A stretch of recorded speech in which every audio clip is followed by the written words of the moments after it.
CO को CO वो CO है क्या? पीछे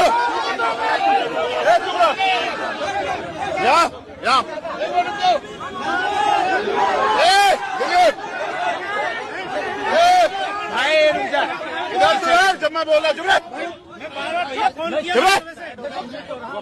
क्यों भाई?